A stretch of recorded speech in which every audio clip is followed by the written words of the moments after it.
Mauro, sobre o jogo, seja bem-vindo de volta, já com o pilhado fantasiado para você matar a saudade. Sim, isso é importante. Pavilhão 9 aí, ó. Claro, seja bem-vindo agora. Falando dessa situação. Calça, não tem a calça também, sabia? Ah, mas a calça não me deram. Se derem, eu visto. Tá sem calça. Agora, Mauro César Pereira, quem é o maior culpado ou quais são os maiores culpados? E já te fazendo uma pergunta, o Vitor Pereira sempre ele diz na coletiva, eu não tenho tempo de botar o meu padrão de jogo. Então não é uma falha da diretoria que coloca um treinador para uma competição que é o Mundial. Eu sei que você não valoriza tanto, mas a torcida valoriza, ganhar de um Real Madrid, tentar o Mundial. Sabendo que esse treinador não vai ter o tempo que ele diz que ele precisa, não era melhor deixar o Dorival até aqui, pelo menos, e depois disso, se não estiver satisfeito, a começar uma temporada com outro treinador? Porque o Vitor Pereira, ele deixa claro que o erro é da diretoria. Eu tô aqui, mas eu não tenho tempo para dar um padrão de jogo pro meu time, pro Mundial de Clubes. Eu penso assim, sobre o jogo, rapidamente, eu acho que o segundo pênalti não foi pênalti, acho que o Vitor já dobra o pé antes de ter contato com o Gerson, consequentemente a expulsão acho que prejudicou o Flamengo. O pênalti do Mateuzinho foi claro, eu acho que aí para mim é o grande erro do Vitor Pereira, você num jogo tratado com essa importância, porque é dada uma importância muito grande. O que eu penso é o que eu penso, eu acho que a Libertadores, eu sempre falo isso. Ah, tá falando que o Flamengo perdeu, vai buscar lá em 2000 bolinha o que eu falo, sempre falei. Para mim, o mais importante é ganhar a Libertadores. Por quê? Porque os caras da Europa não dão tanta importância, o torneio tecnicamente é fraco, os adversários, tem um time da Nova Zelândia todo ano que é uma porcaria, né? Então, assim, eu acho que o importante é ganhar dentro do nosso terreno aqui, dentro da nossa realidade, que é a realidade sul-americana. E o mesmo vale para outros continentes. Mas, enfim, essa é só uma opinião. Isso é irrelevante no contexto em que a torcida e a imprensa tratam como algo muito importante. Então, se é importante para o clube, para o torcedor, não dá para escalar Mateuzinho, que foi reserva do Rodinei o ano inteiro. O cara consegue ser reserva do Rodinei, reservaço, o ano inteiro, não pode jogar esse jogo. Tem que jogar o Varela. Ah, que o Varela não é bom. O Varela é um jogador mais experiente, jogou a Copa do Mundo, jogou no futebol internacional, marca melhor. E ele errou. Mas ele errou por quê? Ele queria um Mateuzinho para ter jogada de fundo pela direita, porque ele não tem jogador de velocidade. Não, do meio para frente, pelos lados do campo, então ele apelou para quê? Vou botar laterais que agridem mais. Então ele partiu para o Mateuzinho e para Ayrton Lucas. Ayrton Lucas é diferente, é outro nível de jogador, muito melhor do que o Mateuzinho. E o Mateuzinho, muito fraco defensivamente, fez um pênalti tolo que condicionou o jogo de fato. Mas o Flamengo ainda conseguiu empatar, e aí tem esse pênalti que eu acho que, de fato, a arbitragem ela reclamou. Ela prejudicou o Flamengo. Até o jogador do Al-Hilal, né, Mauro? Ele bota a mão no rosto. Ele só sente a falta do Davi Luiz. Pois é. Ele não bota a mão no tornozelo. Vendo com o Gacimba, depois vendo... Se ele já vai com o pé mesmo, já dobrado. Sim, já estava dobrado. Estava dobrado. O Vitor tinha dobrado o pé. Mas enfim, esse é um pedaço da história que eu acho que não é o mais importante no contexto de uma atuação muito ruim de um time do Flamengo, que já vem jogando mal desde setembro. A última grande atuação do Flamengo, as últimas grandes atuações foram contra o Corinthians em Itaquera e contra o Vélez na Argentina, a última.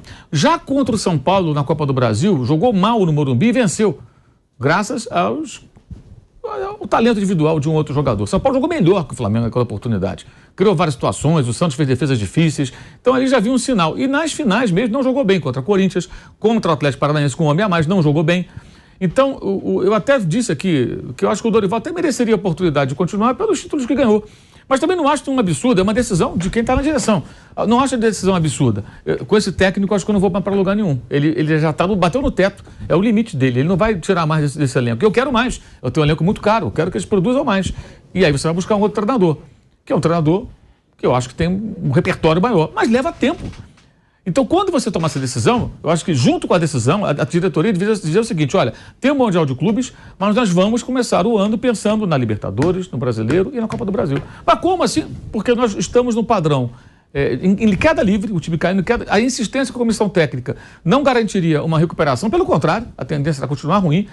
Esquecemos já os jogos contra o Avaí, derrota do Maracanã, derrota para o Curitiba, quase derrota para o Juventude. Times rebaixados, ou quase rebaixados, no caso do Curitiba, os outros dois caíram. No final do Brasileiro. E os jogadores estavam descansados, porque o Dorival falava, é muito cansativo, estava jogando time B no Brasileiro, como é que tá cansado? Nem contra o Palmeiras aqui ele colocou os titulares de saída, porra. Então estão cansados do quê, amigo? Não estavam cansados. Estavam todos muito bem administrados ali, com dois times se revezando. Então, já deveriam no pacote já comunicar. E eu acho que é isso que eles deveriam fazer agora. Primeira coisa, está muito claro que não há legado técnico do ano passado, né? O time do ano passado não tem muito o que aproveitar. A vitória do Losango, que funcionou com o João Gomes, Everton Ribeiro, Thiago Maia na frente do Arrascaeta, porque o Arrascaeta está completamente fora de forma. Então ele pode sim sair do time, ser barrado até, e ir pro banco. Até que ele se recupere. Se o Everton Ribeiro não tá bem, pode perder a posição. Mas também não tem substituto, né, Mauro? Então, ele tem que mudar a forma de jogar, talvez. E, por exemplo, o Flamengo tem um jogador de 13 milhões de euros no banco, que é o Cebolinha. O Cebolinha não joga. Qual foi a chance que teve esse rapaz do Flamengo? Só jogou com os reservas no time B. Marinho do lado, Cebolinha do outro, Lázaro do centroavante, depois o Matheus França. Ele não teve sequência de jogos assim. Cebolinha vai jogar com a Arrascaeta, com o Gabigol, com o Pedro, com o Everton Ribeiro, com parte desses caras. Com o Felipe Luiz, ou Ayrton Lucas, ou com o... Não foi barato, né? Não, foi um jogador caro, mas ele também não tem sequência. O Michael, o que aconteceu com o Michael? O Michael não jogava. Até que houve lesões ali, convocações, ele começou a jogar com o Rogério Ceni, depois com o Renato, e aí ele deslanchou e foi o melhor jogador numa temporada ruim do Flamengo, que foi 2021. Ele se destacou, tanto que acabou sendo até vendido para o próprio Al Hilal da Arábia Saudita. Então acho que o Flamengo vai ter que fazer o que agora? Deveria fazer, não vai fazer, mas deveria fazer. Olha, Carioca e Recopa não é a nossa prioridade. Tem que arrumar o time, tem que mudar a forma de jogar. Ele tem que encontrar outra maneira. E aí eu acho que ele terá que talvez sacrificar a gente do quarteto. Não dá para ter, gente, 4 jogadores imexíveis, intocáveis. O Arrascaeta não pode ser intocável. Se ele está fora de forma, ele tem que ir para o banco. Se o De Bruyne estiver fora de forma, o Guardiola coloca ele no banco. Meteu agora. Exatamente. Tá no banco. Então também vai para o banco, o seu Arrascaeta, até que entra em forma. Ou vai treinar até entrar em forma e não joga. Se o Everton Ribeiro estiver mal, ele também pode ir para o banco. Eu não falo do Pedro e do Gabigol, porque eu acho que esses dois não se justificariam nesse momento. O Pedro segue fazendo o papel dele de goleador, embora tenha que participar mais do jogo sem bola. E o Gabriel é o melhor jogador do Flamengo nessa temporada. Aliás, ontem foi muito maduro, né? Um festival de perguntas rasas naquela zona mista. Que horror também o trabalho da imprensa. Uma coisa medonha. As perguntas são sempre fofoquinhas. Hoje saiu uma matéria no UOL que é uma vergonha, que fala o seguinte, que um jornalista brasileiro teria dito, um jornalista brasileiro, que o cara não pertence ao Flamengo, não é o Gabigol falando, é alguém da imprensa. Não foi só um, vários falaram. Eu mesmo falei, o time do Hilal não é bom. Isso inflamou o vestiário. Motivou. Pelo amor de Deus. Se o Gabigol fala, o Arrascaeta fala, o time dos caras é uma porcaria. Olha o que estou falando. Eu entendo. É o adversário falando. Agora, um jornalista, a opinião de um jornalista saudita sobre o Flamengo, ou de um jornalista brasileiro sobre o Al Hilal, não pode interferir. Isso é ridículo. Isso é uma forçação de barra, na minha opinião. Não vejo matéria nenhuma aí, mas publicam essas coisas. E ficam pegar o jornal e falar assim, o Vanderlei Nogueira falou que ia botar lá para os jogadores da... É a opinião do Vanderlei Nogueira, mas ele não representa o clube A, B ou C. Ele é um jornalista falando o que ele pensa. Mas, enfim, a não ser que fosse um comentário até de um ex-jogador daquele clube que virou comentarista, no caso, você falando do Corinthians. Aí o Vampeta é um ídolo do Corinthians, aí até dá para entender essa forçada de barra. Dá um gancho. Dá um gancho, mas sendo basicamente uma pessoa que não tem nenhum vínculo, pode ter torcedor, o cara pode ser torcedor do clube, mas nada mais, não faz sentido. Mas as perguntas ali, né? Não, o Vitor Pereira e tal. Ele falou, gente, vamos parar, vamos crescer, né? Vamos tratar o futebol de outra maneira, falar de queda do técnico agora. Então o Gabriel tem ido muito bem. Ontem tomou um cartão meio bobo, né, uma recaída, né? Que ele tinha melhorado nesse quesito. Mas eu não achei que ele mereceu o cartão. Mas ele é um cara que é alvo, né? Ele tem que ter mais cuidado sempre, mais cuidado que os outros.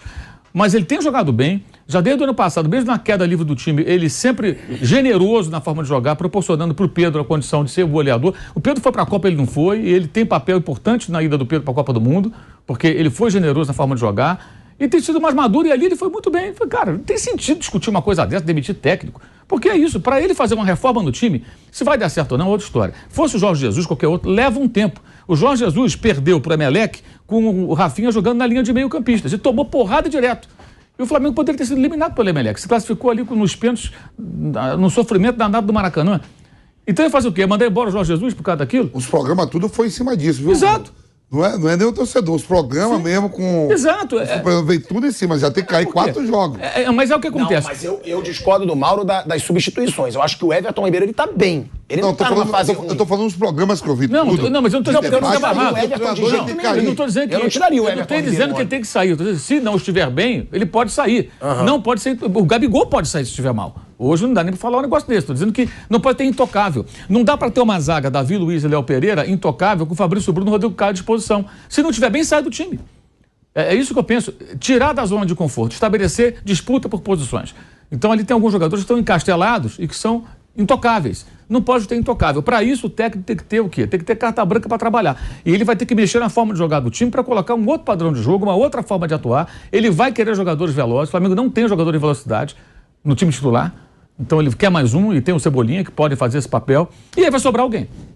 Aí pode ser que sobre o Arrascaeta em algum momento. Mas que absurdo. O Arrascaeta, eu fiz o levantamento outro dia, em 2019, o ano de ouro do Flamengo, ele foi substituído em mais de 50% dos jogos. Ele costumeiramente sai antes dos jogos terminarem porque ele não consegue ter um rendimento uniforme. Então isso é uma coisa que tem que ser discutida, já é um problema antigo. Então, tudo que o Flamengo pode fazer de errado agora é achar que tem que ganhar o Carioca Recopa, quando não tem que ganhar a Carioca Recopa. Do jeito que o time está, ele tem que remontar o time e pensar no que é mais importante, que é Libertadores, Brasileiro, Copa do Brasil. Ou seja, o cara vai trabalhar, vai reformular esse time, vai mexer com os jogadores. Outra matéria que eu vi hoje, jogadores acharam, não gostaram muito da saída do Dorival. Tem que achar nada. O jogador tem que achar nada. Por que não jogaram melhor com o Dorival? Se tivesse jogado pra cacete com o Dorival, o cara não ia sair. Não jogaram porcaria nenhuma no final do ano. Perderam aqueles jogos ridículos para Coritiba e para Avaí, quase perdeu para o Juventude. Jogaram mal contra o Atlético Paranaense com um homem a mais todo o segundo tempo. Jogaram mal contra o Corinthians no Maracanã, embora tenha feito um jogo melhor em São Paulo. Jogaram mal contra o São Paulo quando venceram pela Copa do Brasil. Então, entre outras partidas que foram abaixo do esperado. Então, por que não jogaram mais? Se eu gostava um tanto do Dorival, poderiam ter se matado pelo Dorival, ter jogado muito mais futebol. Tem muita gente acomodada, me parece, ali. Jogadores que sabem que não serão barrados e que, quando são barrados, tem gritaria da imprensa, tem essa coisa, o meio não pode sair. Por quê? Tem times que jogam sem meio-campista clássico, jogam com pontas, jogam com um outro sistema de jogo. Qual o meia do Liverpool, campeão europeu do Klopp? Não tinha meia. Tinha 3 meio-campistas. Esse meio, esse 10, esse clássico que pega na bola, o Modric. Não tem. Não tem, nunca teve. Era um time ultra competitivo, com três demônios na frente ali, que era o trio que funcionava como... também, né? Joga assim. O próprio City não tem esse meio, o De Bruyne não é exatamente esse jogador. Mas não é um meia desse... O Gundogan e o outro brasileiro, não tem o que os argentinos chamam de engante, que é o 10 Riquelme, né? Aquele que pega na bola, que passa o pé na bola e tal. O Arrascaeta faz esse papel muitas vezes.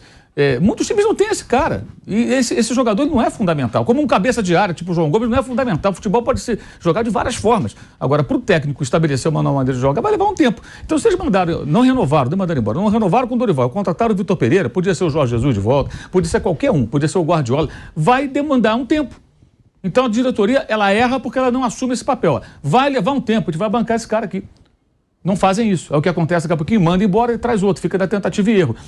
O Palmeiras tem o Abel Ferreira desde 2020. Nesse intervalo, ele chegou, era o Domenech. 1. Saiu o Domenech, entrou o Rogério Ceni. 2. Saiu o Ceni, entrou o Renato. 3. Saiu o Renato, entrou o Paulo Souza. 4. Saiu o Paulo Souza, entrou o Dorival. 5. Saiu o Dorival, entrou o Vitor Pereira. 6. O Flamengo está no 6º técnico.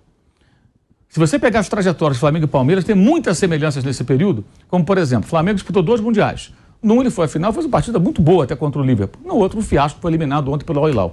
O Palmeiras conseguiu ser 4º colocado no Mundial, no outro fez uma partida bem digna ali contra o Chelsea. Só perdeu na prorrogação, exemplo do Flamengo, só perdeu na prorrogação pro time inglês, pro Liverpool, né?